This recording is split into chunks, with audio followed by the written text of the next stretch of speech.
Hey guys, Mike here, the Detroit Borg, and I'm pretty excited to bring you both colors of the Moto 360, the most anticipated smartwatch this year.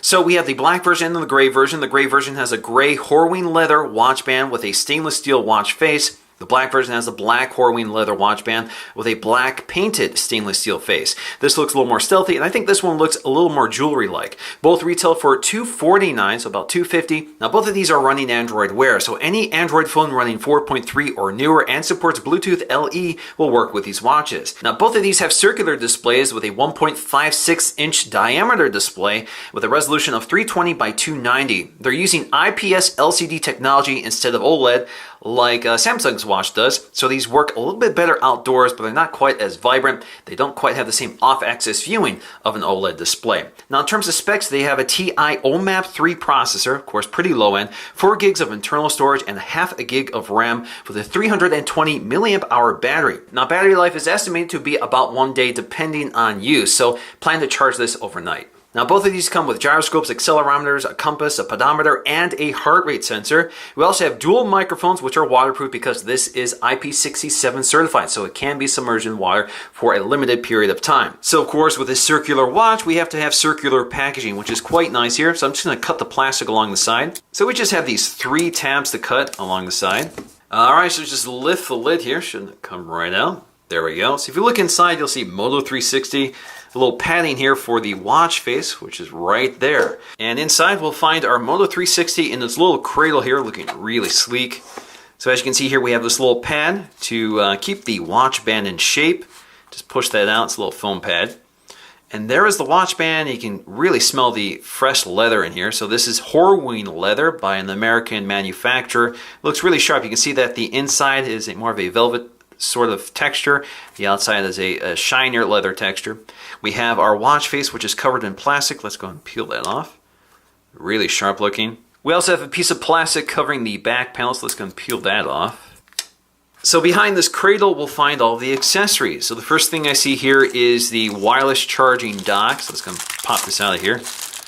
Still toward the back, you'll find your micro USB charging port. At the bottom, you'll find this rubber foot with the Motorola branding. This grips onto a table, prevents it from sliding off. It's also pretty nicely weighted here, so it shouldn't come off too easily. And then we have the charging surface, as you can see here, which is where the watch rests in. Now, the entire device or the entire dock is actually covered in sort of a matte textured material, which actually feels quite nice and should do a nice job protecting the watch from scratching. We also have the micro USB charging cable for the charging dock, and this also is Motorola branding, complete with the Motorola dimple, familiar from the Motorola phones. And we have some light paperwork here, so we have a quick start guide just telling us to charge it first and how to turn it on, and then some regulatory information. Alright, so let's go ahead and open up the gray version. So as you can see here, again, much more jewelry-like with that raw stainless steel finish. Again, very attractive, along with that gray watch band, which I think a lot of people don't prefer. I think a lot of people prefer the black watch band. Let's go ahead and push that through. So there we go, we just have our little screen protector here to protect that Corning Gorilla Glass 3 front glass. Then we have the same protector on the back protecting the heart rate monitor. Now inside we'll find the exact same accessories, including the charging dock and the power adapter, all the same color. Of course, we also have our paperwork. So taking a look at the watch faces, again, you have the stainless steel version with that milled metal finish, which I think looks pretty nice. The black version, again, a little more stealthy here. Can't quite see as much of that metal finish because it is painted black, but again, it is stainless steel, and you can kind of see the finish or the grain of the milled metal there. I think a lot of people will actually prefer the leather watch band on the black version versus this more velvet-like watch band on the gray version. It's actually similar to the texture behind the black watch band. As you can see, the gray and black look the same when you flip them over. We also have stainless steel watch buckles, and as you can see, when you flip them around, they actually tell you that's stainless steel here. So again, I think it looks a little more jewelry-like on the stainless steel, raw stainless steel version versus the black. Now, the watch bands are removable, but the pins are a little difficult to get at. Now, along the left side, you'll find the microphone assembly, which is water-resistant. Now, along the right-hand edge, filling the position of a traditional watch crown, you'll find a home button, which is surrounded in a brass-like material here. So again, it looks a little more premium. Now if you look at the back, you'll see the heart rate monitor toward the center, which uses an LED light. Now making some headlines is the fact that the Moto 360 really doesn't have a full 360-degree display. There's a little notch down here which houses the ambient light sensor, the display drivers, and the digitizer. So that's necessary in order to create this really thin bezel and edge-to-edge display, because that has to go somewhere. I think it's really impressive because it creates a very large display without creating a large watch face. It looks really impressive, and when I mean edge-to-edge, it really is edge-to-edge. In fact, the display seems to extend behind the watch face. It's really interesting, especially with the beveled glass edge, which looks really sharp here. Again, much more like jewelry than most smartwatches today, and again, a really sharp display. All right, so let's go and power this on for the first time. I'm just going to tap and hold the power button along the side. Boots up and you get that little Motorola logo. All right, first thing we need to do is select our language, and we have to install the Android Wear app on our Android phone. So I've already installed the Android Wear app. So what I have to do now is pair with a new wearable. So right now it's scanning for available devices. Right now I have 3 available, but the one I want is displayed right here. In fact, if you go to your Android Wear device here, you actually see the identifier. So you can see Moto 360 B583. So I'm going to go ahead and select that one. So right now it's connecting to the watch using Bluetooth. So you, of course, need to make sure that Bluetooth is turned on. We're going to click pair.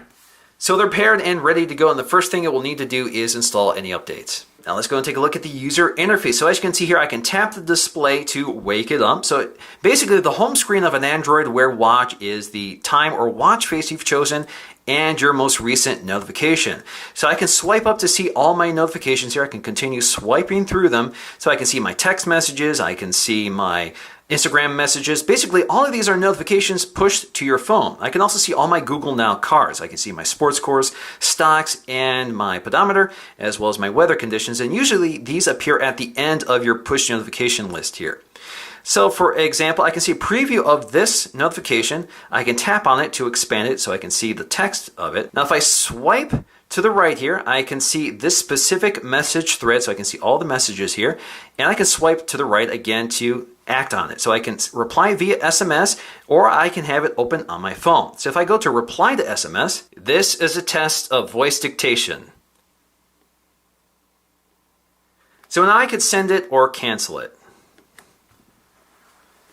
Now I can also just dismiss this by swiping to the right. I can also just wake up the watch by twisting my wrist, or I can hit the power button along the side to either wake it up or put it to sleep. Now you can also mute the display of the watch just by putting your hand over the watch face. Now you can also swipe down to see your battery status as well as your date, and you can mute your notifications. So as you can see here, you get a little mute icon here. If you want to unmute it, just swipe down again.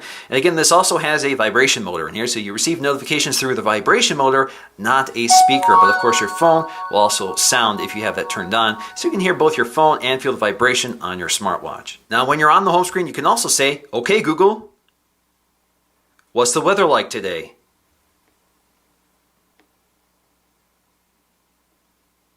Now you can also swipe up here to get to the other actions that are available under Google Now.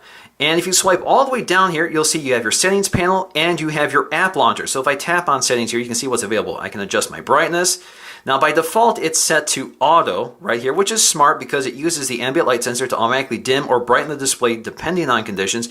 But personally, I prefer a little more control here, so I've been running this on 4. You also have ambient screen. So basically, ambient screen on allows you to see the device's watch face and most recent notification in a dimmed state. So if you have that on, that will drain the battery more quickly. But if you have it off, the watch face completely goes dark and goes into standby mode until you twist your wrist to wake it up. Personally, I prefer to have a watch face on at all times so I can quickly turn my wrist to see the time. Now we also have airplane mode, which you can toggle on and off. You can power it off, restart it, reset the device. You can also change the watch face or go to about this device. Now the watch face is also pretty easy to change here. So all you have to do, wake up the device, tap and hold on the watch face, and you can cycle through all the available watch faces here. So you can see there are a lot of watch faces. Some of them are preloaded using apps on Android, but you can see the ones that Motorola have included are circular in design, and they have a nice design here. Now personally, I prefer the rotate watch face here just because it keeps the time toward the top and allows room for the notifications here. Now if I tap and hold the power button along the side, this will take me to my settings panel here. So that's one way of quickly accessing your settings for controlling your screen brightness. Now what Android Wear doesn't yet feature natively is an app launcher. So in order to access an app launcher, just get to the Google Now screen and swipe up, and we can go to Start.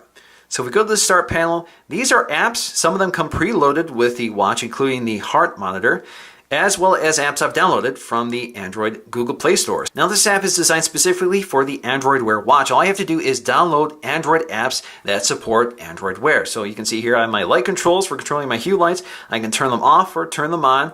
I can also, if I continue swiping to the right, you can see I can change my color, I can change the brightness, I can see the saturation, that sort of thing. So I have lots of controls here just by swiping left and right. Now when somebody is calling you on your connected Android phone, you'll receive a notification on your watch which allows you to either dismiss it or answer the call, but of course you'll have to pick up your phone to actually talk to the person. Now the Wear app allows you to control things such as the ambient screen, so you can toggle that on and off if you prefer. You can also select whether you want to see cards on a dim screen or not, and I say always show because it allows me to see my most recent notification. You can also silence the connected phone if you prefer, so only the watch pushes the notifications. You can also show calendar events, and you can resync all the apps from your phone to your watch if somehow they fall out of sync. You can also prevent some apps from pushing notifications to your watch. So for example, if you don't want Instagram to push notifications, you can select that, or of course you can remove it. Now Motorola also offers a free app for controlling your Moto 360. So for example, you can see your watch faces, you can see your wellness profile, as well as your geolocation for the watch. So you can see the ones that are available, and you can select the one you want directly from this app instead of selecting it on the watch itself. Now I also have some customization options here. So for example, my preferred watch face can be either white or black, or I can select some of the color choices here. So you can see blue is by default, but I can also select red, click update, click OK, and it will push the update to my watch. So although some text tends to be cut off at the edges, especially when you're scrolling up or down, but Android Wear is pretty well adapted to a circular or square display. Now in terms of performance, the Moto 360 does tend to be a little laggy compared to the Gear Live and the LG G Watch, which are running Snapdragon 400 processors. So those seem to be better processors than the TIO map in this watch, but thanks to the simplicity of the user interface here, I don't think it's a big concern. Now in terms of battery life, the Moto 360 is actually very consistent with the LG G Watch. It's not as good as the Gear Live, but I'm able to easily get a full day out of this watch without it running out on me. In fact, in the past week of testing, using the watch heavily on my wrist from day to day, I have not run the battery down until I've gone to bed. This is also the first smartwatch to support inductive charging. So instead of having to connect a dock or a clip to charger device, all I have to do is rest it on a wireless Qi charger, either the one they've included, or you can use any third-party charger, like for example the Nexus charger I have right here. Works the same either way. Now although the Moto 360 looks like a heavy metal watch, it's actually very lightweight, 49 grams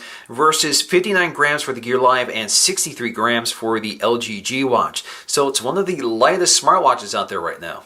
Now, I've run into a few occasions where the Moto 360 has been powered down accidentally, and I think that's partly due to the fact that the power button sticks out along the side, and with a circular watch face, it's pretty easy to accidentally press and hold that button in a number of situations. So for example, if you're bending your hand or if you're leaning on your hand, the watch can dig into your hand and press that button to power it off. Or if you stick your hand in your pocket and the edge of your pocket kind of connects with that, and pressing and holding it powers it. So there have been 3 occasions in the past week where I've gone to my watch and found that it's accidentally powered down. So the Moto 360 at $250 gives you a standout design, excellent materials, and a great user interface. I'm a big fan of smartwatches because it puts the notifications on your wrist instead of having to constantly take out your smartphone to check what that notification was. So I'm a huge fan of smartwatches, and without a doubt this is the best one right now, so it comes highly recommended. So that's going to do for me in this video. Thanks for watching, and I'll see you again in the next one.